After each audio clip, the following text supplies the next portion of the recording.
होता है तो वहाँ ये दो प्रकार के परिणाम होते हैं, क्योंकि उस अहंकार में ये दोनों प्रकार के परिणाम गर्भित हैं।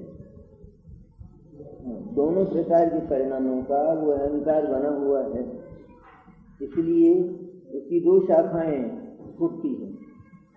बीज है ना, बीज में अगर शाखाएं ना हो तो जितनी शाखाएं दिखाई देती हैं वो सब बीज के भीतर है। इसी तरह अहंकार में मैं दुखी कर सकता हूँ और मैं सुखी कर सकता हूँ, इस तरह का जो अभिमान पड़ा है वही दो प्रकार के भाव रूप परिणमित होता है। एक में होता है मैं मारता हूँ, दुखी करता हूँ, और दूसरे में क्या आता है, मैं सुखी करता हूँ। इस प्रकार ये दोनों भाव परस्पर विपरीत होने पर ही अथवा परस्पर विपरीत होने के कारण एक से पाप का बंध होता है, दूसरे से पुण्य का बंध होता है। लेकिन ये दोनों परस्पर विपरीत होने पर भी आत्मा के स्वभाव की ओर से ये दोनों समान हैं। जो पुण्य है वो पाप से अच्छा है, और जो पुण्य है वो पाप के विपरीत भी है, लेकिन वह पुण्य आत्मा के अविपरीत नहीं है, वो आत्मा के स्वभाव के अनुकूल नहीं है, स्वभाव के अनुरूप नहीं है। तो जिस तरह पाप आत्मा के स्वभाव के विपरीत है, इसी तरह पुण्य भी आत्मा के स्वभाव के विपरीत है, क्योंकि इन दोनों में बंधन की समानता है और आत्मा का स्वभाव निर्बंधन है। बंधन में आत्मा को कभी सुख नहीं मिल सकता। जो निर्बंध स्वभाव है उसका परिणमन हो तो उसका नाम सुख, उसका नाम स्वतंत्रता, सम्यक दर्शन ज्ञान चारित्र का परिणमन, इसको स्वतंत्रता कहते हैं, क्योंकि यहाँ तंत्र स्व का है। जहाँ तंत्र पर का हो उसका नाम परतंत्रता, लेकिन जहाँ तंत्र स्व का हो, जहाँ अपना परिणाम पूरी तरह अपने अधीन हो, अपने आश्रित हो, जिसने केवल अपना ही अवलंबन लिया हो, ऐसे परिणाम को स्वतंत्र कहते हैं। तंत्र तंत्र होता है, तंत्र मैंने अधीन करना, उसका नाम तंत्र। तो एक तंत्र तो कैसा है कि जो स्व के अवलंबन पर होता है, स्वाधीन, और दूसरा तंत्र कैसा होता है कि जिसमें तंत्र पर होता है संचालक, संचालन करने वाला, नियमन करने वाला, व्यवस्था करने वाला, अनुशासन करने वाला, शासन करने वाला। जहाँ दूसरा हो उसको परतंत्र कहते हैं। जो भारतवर्ष पराधीन था तो वह तंत्र तो था कोई, तो कौन तंत्र था? कौन था तंत्र? ब्रिटेन था ना। तो तंत्र तो था, फिर तकलीफ क्या थी? कि पर था तंत्र, उसका सारा जीवन दूसरे के अधीन था, उसका नाम कष्ट था, दुख था।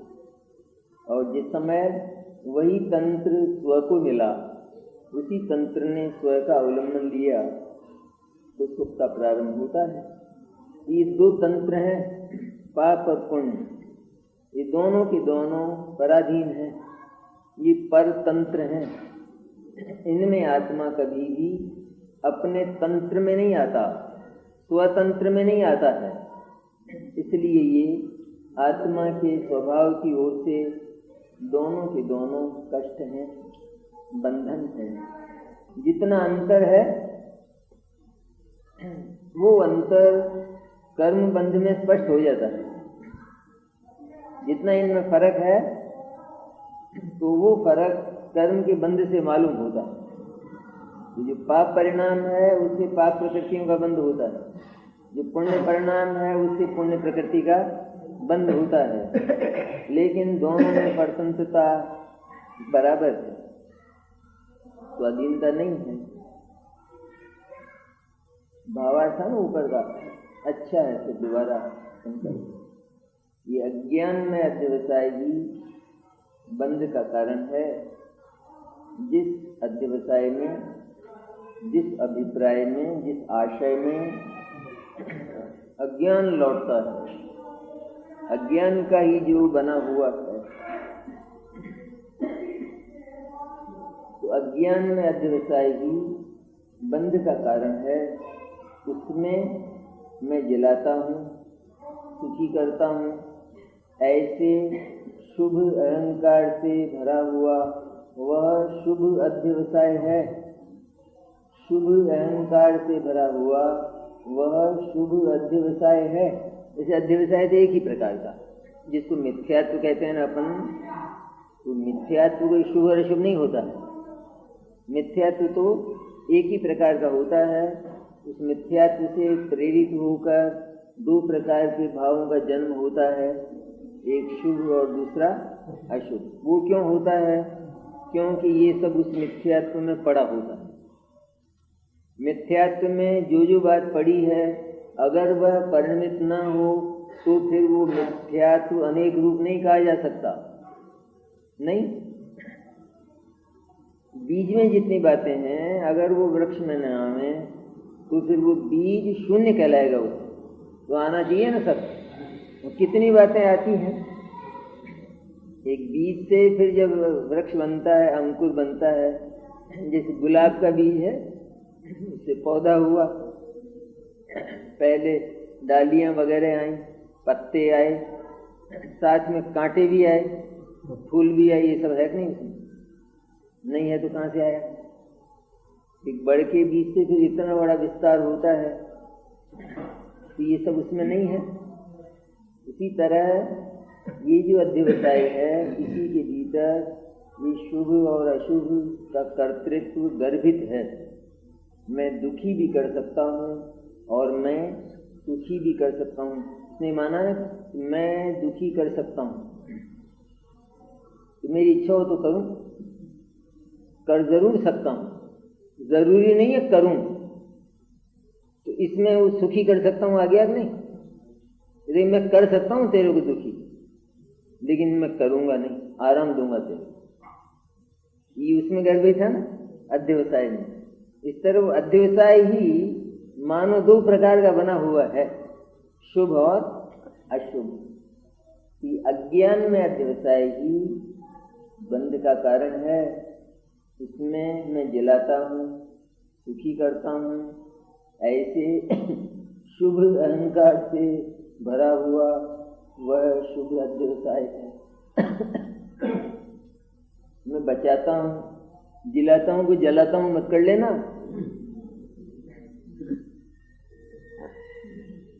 जलाता भी आ जाएगा, मैं जला सकता हूँ, लेकिन ये दूसरे इसमें लगा ना, आगे वाले में जलाता हूँ। एक में जिलाता हूँ मैंने सुखी करता हूँ, बचाता हूँ। जिलाना मैंने बचाना और जलाना मैंने मारना।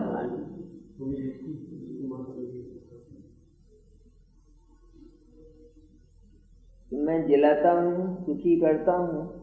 ऐसे शुभ अहंकार से भरा हुआ वह शुभ अध्यवसाय है। और मैं मारता हूँ, दुखी करता हूँ। ऐसे अशुभ अहंकार से भरा हुआ वह अशुभ अध्यवसाय है। कि तेरे को दोनों में तकलीफ है, जिलाता हूँ मैं भी और जलाता हूँ। क्या तकलीफ है? कि जिसको तू जिलाना चाहता है उसका भार तूने व्यर्थ अपने माथे पे लिया, उससे तू बंध गया है, लेकिन जिला नहीं सकता। हम बंधन ही इसलिए कहते हैं कि तू जिला नहीं सकता। अगर तू बचा सकता होता तो हम बंधन नहीं कहते, क्योंकि वो तो तेरी आज़ादी हो जाती, वो तेरा कर्म हो जाता। लेकिन तू बचा नहीं सकता है, फिर भी तू बंध गया है। उसको बचाने का जो व्यर्थ का व्यवसाय है उससे तू बंध गया है। इसलिए ये व्यर्थ का बंधन तेने सिर पर लिया, एक भी जीव को बचा नहीं पाएगा। बचा पाता हो तो बचा। आज तो तेरे सामने तेरे देखते हुए अनंत हिंसा होती है, तो बचा ले। ये रात को मच्छर मरते हैं, बचा, देखता तो है, बचाता है, तो क्या हुआ फिर इसका काम? देखना हुआ, बचाना हुआ, देखना ही हुआ।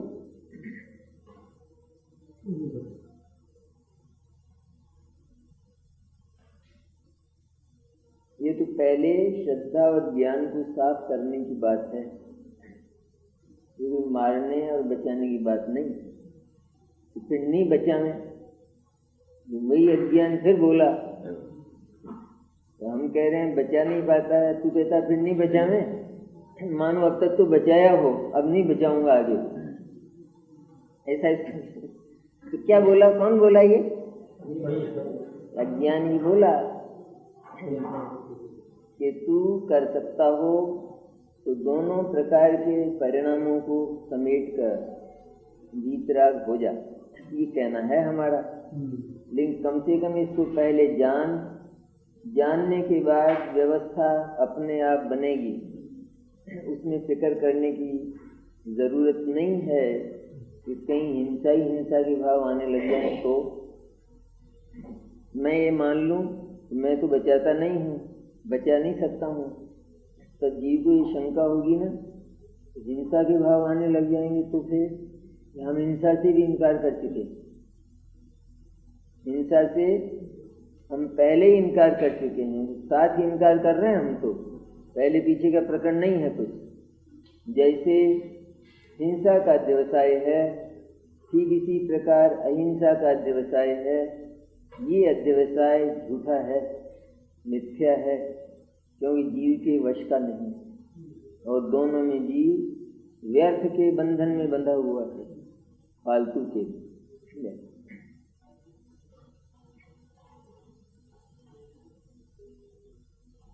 और मैं मारता हूँ, दुखी करता हूँ, ऐसे अशुभ अहंकार से भरा हुआ वह अशुभ अध्यवसाय है।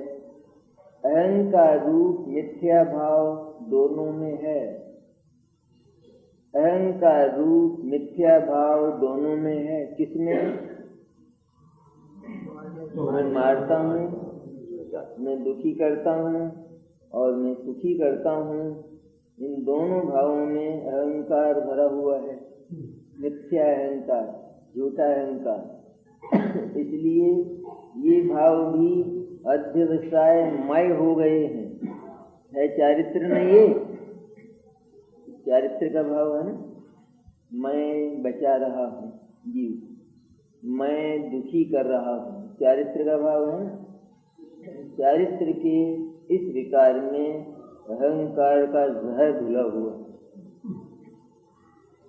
अहंकार का विष है इसमें। इतना जरूर है, एक कड़वा है और एक मीठा है। बोलो कौन सा पिया जाए? कौन सा पिए? कोई भी नहीं पिया जाए। एक तो साक्षात जहर हो और एक दूध में जहर डाला गया हो, तो लगता वो मीठा है। रबड़ी में डाल दे कोई, लगता मीठा है, स्वाद लगता है, खा लिया जाए। कड़वा कड़वा लगे वो तो नहीं खाया जाए, लेकिन जो मीठा लगता है, स्वादिष्ट है, उसको खा लिया जाए। तो दोनों में से कौन उपादेय रहा? एक भी उपादेय नहीं है, दोनों बंधे हुए नहीं है। देखो एक उदाहरण से देखते हैं कि जैसे एक अपराधी पकड़ा है संतरी में, अपराधी के भी हाथ में जंजीर है और संतरी के हाथ में भी नहीं है। इसके हाथ में जंजीर है, ये छोड़ नहीं सकता। क्यों विमल? नहीं छोड़ सकते। क्यों? इसने अपराध किया है, ये छोड़ क्यों नहीं सकता?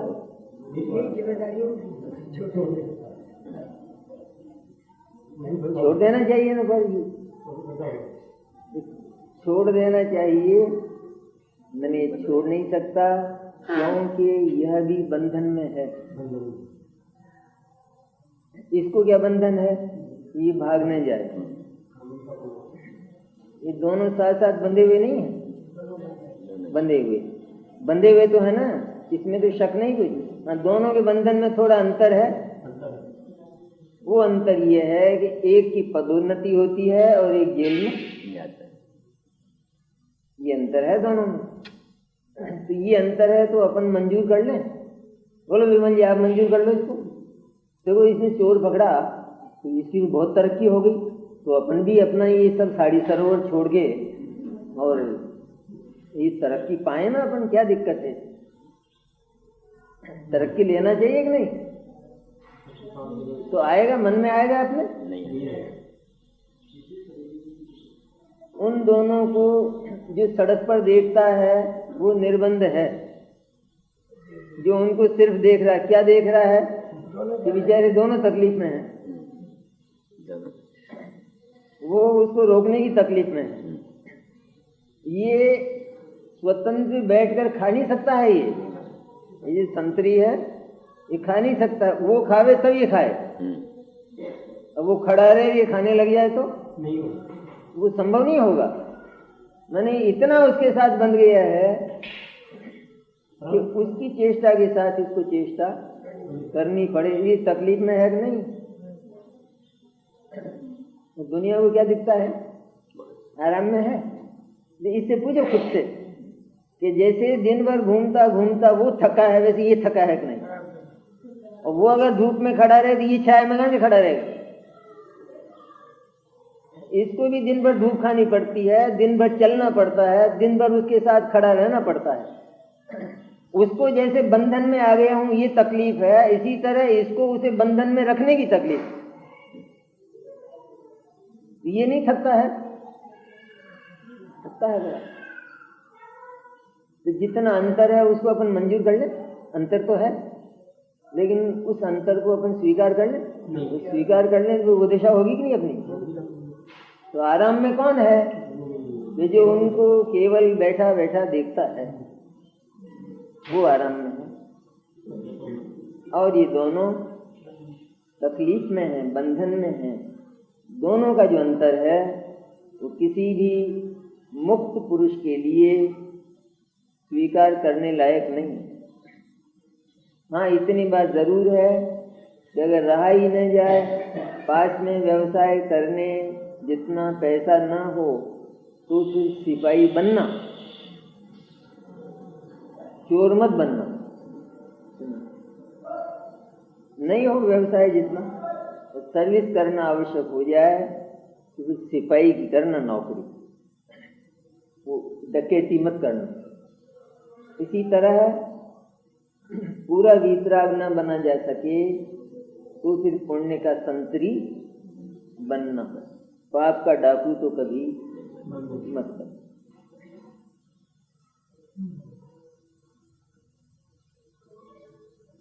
अहंकार रूप मिथ्या भाव दोनों में है, इसलिए अज्ञानमयता से दोनों अध्यवसाय एक ही हैं।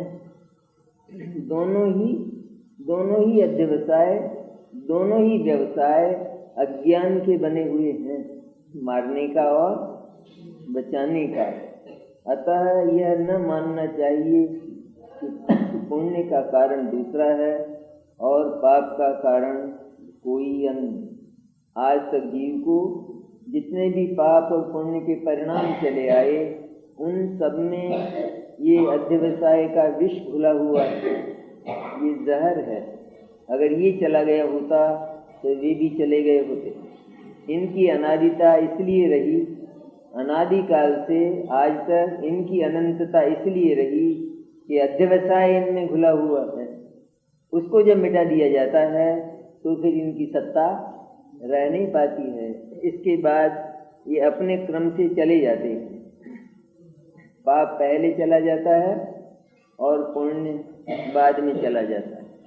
ऐसे ही जाएंगे ना, जैसे दरवाजा सकड़ा हो तो निकलने वाले कैसे निकलेंगे?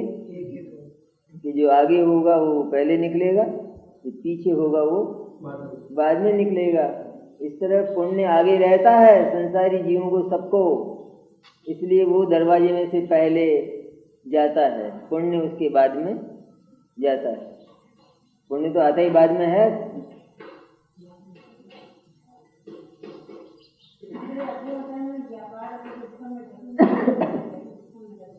सब समझ लो, उसमें मुख्य क्या है? मुख्य है अभिप्राय। अध्यवसाय का मुख्य अर्थ क्या लेना? अभिप्राय, आशय, इंटेंशन, वो मुख्य है। फिर वो सब में व्याप्त है। सब में, जैसे वो विष जब दूध में गया तो दूध विष में नहीं हो गया? वो दूध को हम पी सकते हैं थोड़ा भी? हाँ?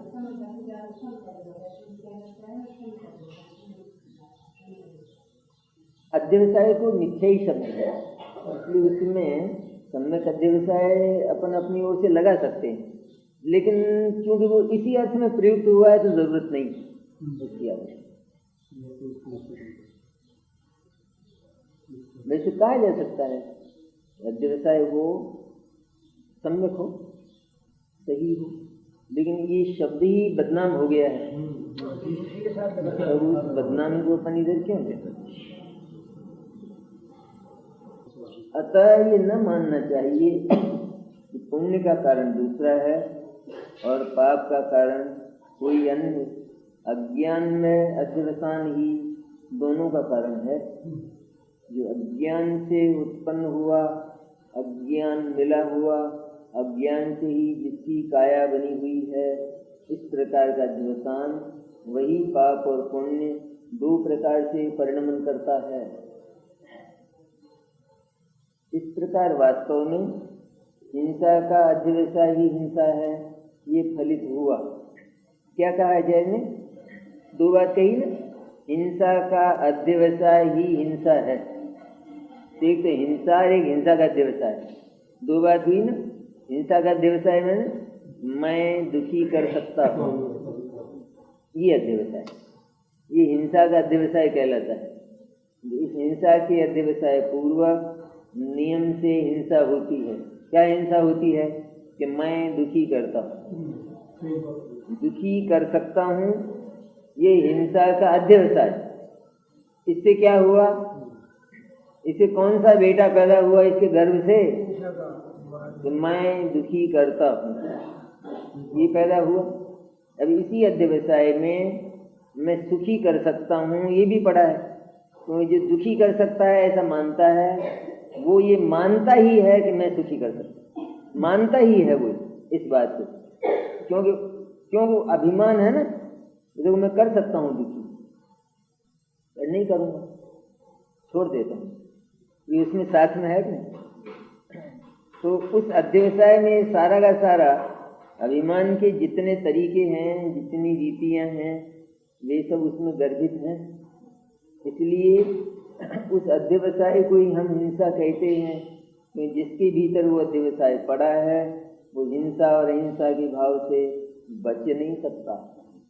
उसको नियम से कोई न कोई भाव होगा, अवश्य होगा। हिंसा अहिंसा की नहीं बात, केवल हिंसा अहिंसा को लेकर तो आचार्य इस विषय को विस्तार दे रहे हैं। केवल इतनी नहीं है बात, सब आया उसमें। मैं झूठ बोलता हूँ, मैं झूठ नहीं बोलता हूँ, ये भी अध्यवसाय। मैं चोरी करता हूँ, मैं चोरी नहीं करता हूँ, ये भी अध्यवसाय। मैं कुशील सेवन करता हूँ, नहीं करता हूँ, ये भी अध्यवसाय। मैं परिग्रह का संचय करता हूँ, परिग्रह छोड़ता हूँ, ये भी अध्यवसाय। और मैं कुछ करता हूँ, ये सब अध्यवसाय। एक ही है। तो इस प्रकार वास्तव में हिंसा का अध्यवसाय ही हिंसा है, यह फलित हुआ। ये कहते हैं 262 गाथा में, अध्यवसी देण बंधो सत्य मारेऊ माव मारेऊ, ऐसो बंध समासो दीवानम निश्चयानयस्सा। जीवों को मारो अथवा न मारो, कर्म बंध अध्यवसान से ही होता है। यह निश्चय से जीवों के बंध का संक्षेप है। आचार्यों ने लोक भाषा का शब्द प्रयोग किया। जीवों को मारो अथवा न मारो प्रयोग किया ना। कौन सा है प्रयोग? आचार्य की तरफ से है, हमारी तरफ से, लौकिक जनों की तरफ से। क्योंकि इससे तो आचार्य पहले इनकार कराए। जीवों को मारो, मारते ही नहीं है ना, मारते हैं, मारता है।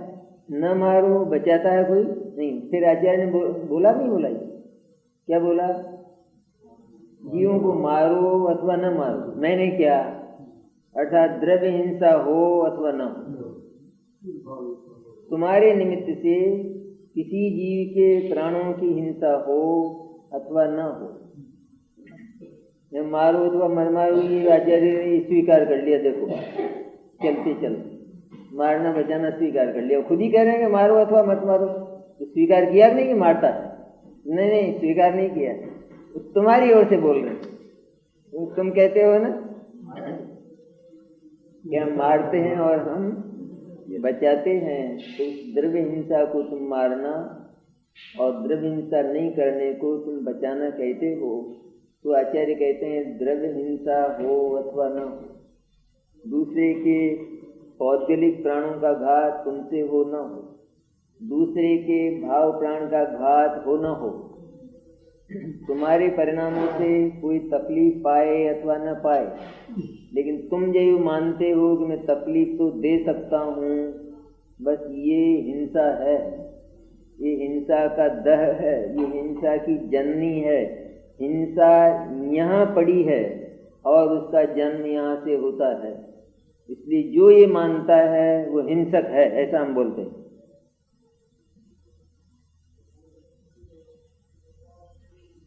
जीवों को मारो अथवा न मारो, कर्म बंध अध्यवसान से ही होता है। यह निश्चय से जीवों के बंध का संक्षेप है। पर जीवों को अपने कर्मोदय की विचित्रतावश प्राणों का व्यपरोह कदाचित हो कदाचित ना हो, किंतु मैं मारता हूँ, ऐसा अहंकार से भरा हुआ हिंसा का व्यवसाय ही निश्चय से उसके बंध का कारण है। क्योंकि निश्चय से पर का भाव जो प्राणों का व्यपरूप है वो दूसरे से किया जाना अशक्य है। तो टीका कितनी मधुर होती है। टीका में चींटे की तरह गड़ जाना चाहिए।